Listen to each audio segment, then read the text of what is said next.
Peggy 18.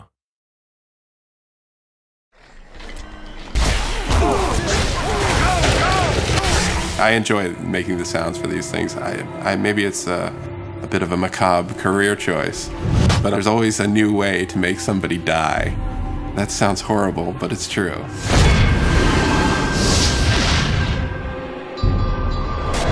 Hunted is about the sense of being lost in the world. And not like literally lost, where you need a map, but just lost in the way that you get overcome and you really believe that you're there.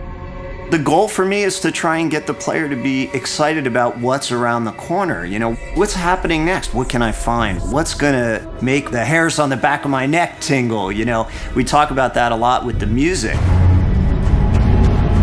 The vibe of the score is powerful. I mean, if you look at the main characters of the game, even the female, she's pretty, you know, with it, pretty brutish looking, very strong, powerful. So I wanted to convey that in the music. So there's a lot of choir, a lot of brass, and a lot of percussion. And as far as modern elements go, I've created a decent amount of sounds for the score to help convey an uneasiness in the world and the levels that they traverse through in the game. I'm never gonna say no to that. I mean, there's a lot of weaponry, a lot of spell casting, and a lot of hyper crazy kind of sound, but in general, the overall approach is very ambient and kind of creepy, maybe a little bit horror in places. I mean, I'm a big fan of bowing anything, like a cello bow, whether it be a metal tin, a gate, you know, a pot from the kitchen, and you pitch them real low down and you put some reverb and delay on it, and it creates a decent tension for the game.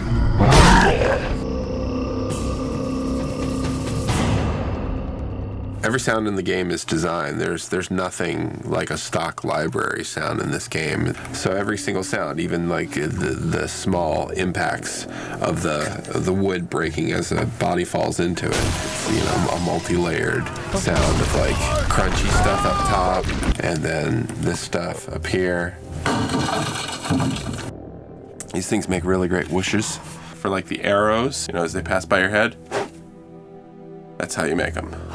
Cutting it close there. Ooh, a good death rattle. I'll take chocolate syrup and tomato paste and corn syrup and I'll mix it all together and just like stick a mic in there and just, you know, make some really cool beefy sounds. And then when that stuff like splatters and you hear it after you kill, it's really satisfying.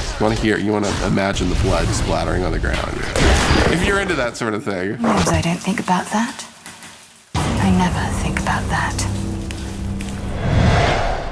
A lot of the nostalgia of the old dungeon crawly games was all about the magic mouth giving you the riddle, or you find the runes written on the wall and you translate them into some mysterious riddle. What we want to do is give that same kind of fun, like, ah, I figured it out, or I've been thinking about it all night and I woke up in the morning with the answer. We wanted the puzzles of our game to blend into the mythology and blend into the environments and be true to where they are. You know, you may break through a wall and find out there's a huge other area behind it that you didn't know existed, and those are all over our world. The sense of discovery and all of the emotions that walking down those dark corridors invoke is really, to me, sort of the essence of the foundation of what these games are built on. Because your responsibility is to give people what they're looking for, but once you've done that, then you got to give them some things they didn't expect.